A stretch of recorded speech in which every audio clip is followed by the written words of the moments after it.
प्रशासन के किसी भी तरफ से कोई ऐसी कोई जानकारी नहीं कि वो पहुंच चुके हैं। मीडिया के थ्रू पता चला कि वो पार्लियामेंट पहुंच गए हैं, लेकिन अभी ना तो हम लोग को पंजाब पुलिस ने, ना दिल्ली पुलिस ने, या होर के प्रशासन अधिकारी ने कोई इदा की जानकारी साढ़े कोल नहीं है। कितनी खुशी है आपका बेटा जो है आज सांसद के तौर पर शपथ लेगा? पंजाब के लोग कितनी खुशी है, उनके लोकसभा क्षेत्र में जो लोग रहते हैं उनको कितने, और एक पिता के तौर पर आप इस दिन को कैसे देख रहे हैं?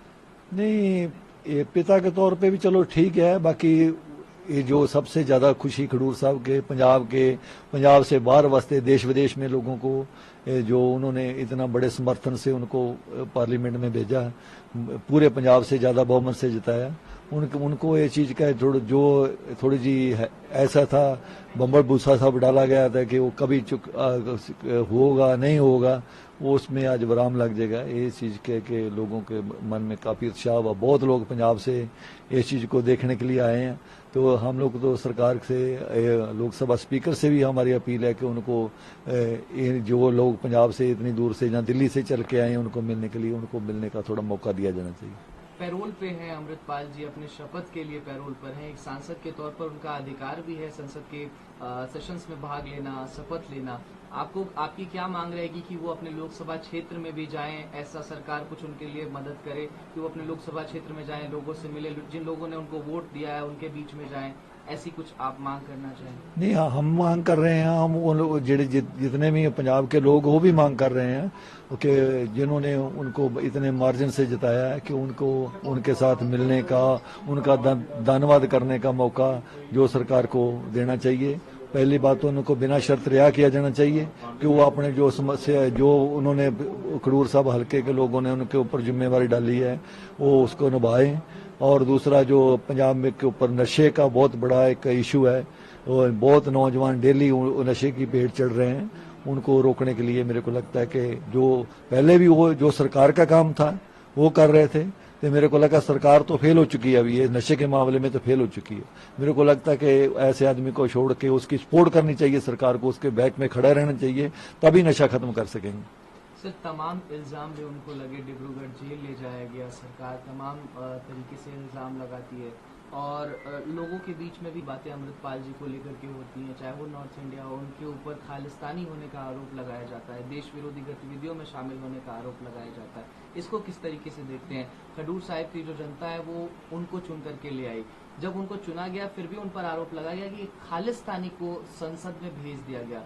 इस तरीके के शब्दों को जब आप सुनते हैं तो किस तरीके से देखते हैं? ये तो जो ऐसे शब्द बरतने वाले लोग हैं, उनको जो इतने 4-5 लाख लोगों ने, पूरी पंजाब के लोगों ने उनको चुना है, तो उनके ऊपर शक करने वाली बात कर रहे हैं। मेरे को लगता है कि ऐसी चीजों ये जो भी हक सच की बात करेगा ना, उसको ऐसा एंटी नेशनल या दूसरा बनाओ। किसानों ने आंदोलन किया, वो 3 बिल वापस भी हुए, पहले भी उनको ये टैग दिए गए थे कि देश को तोड़ने वाले हैं, ऐसे हैं ऐसे।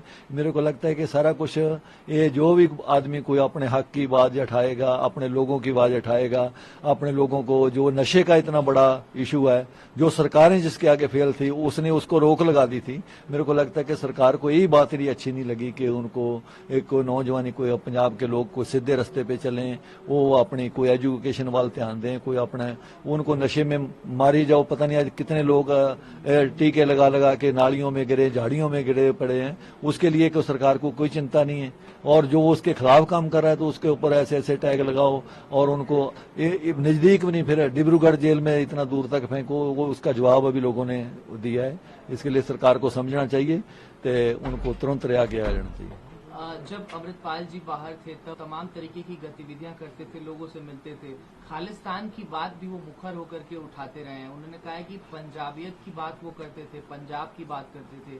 कई बार उन्होंने संविधान पर भी प्रश्न चिन्ह खड़ा किया है, लेकिन अब वही संविधान उनको चुन करके संसद जाने का अधिकार दे रहा है। तो क्या अब आपको लगता है कि जिस संविधान के ऊपर वो प्रश्न चिन्ह खड़ा करते थे, उसी संविधान के बदौलत वो पार्लियामेंट जा रहे हैं, तो उनको कहीं ना कहीं इस बात पर सोचना चाहिए अमृतपाल जी को? नहीं, संविधान हमारे साथ भी थोड़ा अन्याय कर रहा है ना। हमारे आदमी 32-35 साल में जेलों में सड़ रहे हैं, उनके ऊपर कोई नहीं। और राजीव गांधी के कातिल थे, उनको तो छोड़ दिया गया। एक पंजाब के मुख्यमंत्री के ऊपर जो भी हुआ वो भी उनकी मजबूरी थी कि हमारे ऊपर उस टाइम भी ऐसा जुल्म हो रहा था कि मजबूरी में उन लोगों ने फैसला लिया। उनके ऊपर अभी तक कोई कार्रवाई ना होना, उनको छोड़ा ना जाना, उनके ऊपर कोई चीज ऐसे ही, तो वो चीजें ऐसी, इसीलिए बहुत लोगों के अंदर विज्ञानगी की भावना। मैं तो देश के कानून को भी सभी के साथ बराबर व्यवहार करना चाहिए। मतलब सर, आपको अभी भी लगता है संविधान अलग अलग तरीके से व्यवहार करता है? पंजाब के लोगों के लिए देश का संविधान ठीक नहीं है, ये बातें भी अमृतपाल जी कहते थे कि संविधान कहीं ना कहीं हमारे लिए लागू नहीं होता है। मैं अपने आप को भारत का नागरिक नहीं मानता हूँ, पंजाब का नागरिक मानता हूँ। इस तरीके की बात भी अमृतपाल जी कहते हैं। नहीं, ये तो आपके सामने प्रत्यक्ष उदाहरण है। अभी ये जो अमृतपाल के ऊपर जो सबसे बड़ा एलिगेशन अजनाला थाने का लगाया गया, उधर कुछ भी नहीं हुआ, कोई मर्डर नहीं हुआ, कुछ ऐसा कुछ भी नहीं हुआ। लेकिन इसके बराबर में हरियाणा में नूह में क्या क्या हुआ, कितने आदमी मारे गए, उसके ऊपर क्यों नहीं एनएसए लगी? फिर इसीलिए हम लोग को तो लगता है ना कि हमारे साथ अन्याय हो रहा है। तो जो हमारे बंदी सिंह है, आज जो भी हमारे मसले, उसके ऊपर सरकार कोई ध्यान ही नहीं दे रही है। तो ये चीज है कि ये चीज सरकार को भी, देश के लोगों को भी सारे को सोचना चाहिए, इंसाफ लोगों को। ऐसी जो लहरें जहाँ अभी साउथ में भी अपने अधिकारों की मांग करना, जहाँ अपने अधिकारों के लिए लड़ना, ये मेरे ख्याल कोई गलत बात नहीं है। सर, जो राष्ट्रीय सुरक्षा कानून लगाया गया अमृतपाल जी पर, उसके बाद उनको डिब्रूगढ़ जेल भेज दिया गया। उन्होंने अपनी फोर्स बनाई थी AKF, और वो एक मैप भी रखते थे, पंजाब का अलग मैप, और इन तरीके की इन सब चीजों की बात करते थे। अब पंजाब की जनता ने उनको भारत के संसद में भेज दिया है, तो अभी भी क्या आप लोग संविधान को उसी तरीके से देखते जिस तरीके से पहले देखते थे? अमृतपाल जी का क्या पॉइंट ऑफ व्यू बदलेगा भारत के लिए कि पंजाब जो है भारत का हिस्सा है? क्योंकि वो इस तरीके की बात कहते रहते कि पंजाब अलग हिस्सा है, खालिस्तान की बात वो कहते थे, और अभी भी लोग कह रहे हैं कि वो प्रो खालिस्तानी एक्टिविस्ट है।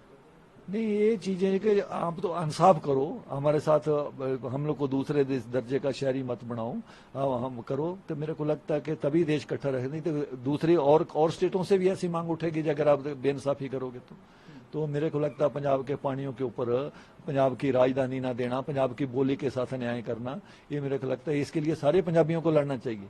अगर हम लोग को अच्छे राज की मांग कर रहे हैं तो महाराजा रणजीत सिंह का राज एक उदाहरण था कि जिसमें सभी लोग, सभी धर्मों के फिरकों के लोग बड़े प्यार से रहते थे।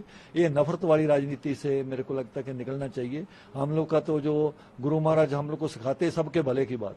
हम लोग अगर कोई ऐसा कोई कानून व्यवस्था में या कोई समाज के अच्छे के लिए करते तो वो सबके भले की बात के लिए, उस किसी के एक फिरके के लिए नहीं कि वो सिखों के लिए होगा तो वो हिंदुओं के लिए नहीं होगा या मुसलमानों के लिए नहीं होगा। जो भी पंजाब का वासी है उनको अच्छी जो अधिकार, ज्यादा अधिकार मिलने चाहिए, सब कुछ उनको जो अच्छा मिलना चाहिए। सर, मैं अभी भी पूछ रहा हूँ, खालिस्तान की मांग जो अमृतपाल सिंह करते थे उसकी बात अभी भी जिंदा है? उस खालिस्तान की बात अभी भी रह जाती है? क्योंकि आप जो जिस तरीके की बात कह रहे हैं कि पंजाब के साथ इंसाफ नहीं हो रहा, उसका अपना राज्य नहीं है, उसका अपनी राजधानी नहीं है, तो क्या आप एक खालिस्तान की मांग करते हैं जो भारत से अलग हो? नहीं, ये तो चीज है कि ये तो बहुत लोग जब ये ऐसा करोगे, बाकी ये इन चीजों का बात उनको आप बैठोगी तो उनसे पूछा जाना चाहिए। जहाँ जो और भी लोग जो सिमरनजीत सिंह मान है बड़े और संगठन भी कर रहे हैं, उनसे भी आप बात कर सकते हैं। मतलब अमृतपाल जी ने अभी जो खालिस्तान की बात वो करते थे, अब वो ऐसा नहीं करेंगे? नहीं, ऐसा मैं नहीं कुछ भी बोल सकता इसके बारे में, ये अमृतपाल ही सही से बता सकते हैं। तो मेरे को लगता है कि देश के जो राजनीतिक लोग हैं, जो प्रधानमंत्री है, जहाँ बड़े अहदे पे बैठे, उनको भी ये चीज सोचनी चाहिए कि हमारे साथ जो बेइंसाफियां हो रही है उनको दूर करो, तो मेरे को लगता है देश इकट्ठा रहेगा। आखिरी मेरा सवाल रहेगा, एक पिता के तौर, एक परिवार के तौर पर आपका परिवार आज कितना खुश है क्योंकि आपका बेटा सांसद के तौर पर शपथ ले रहा है?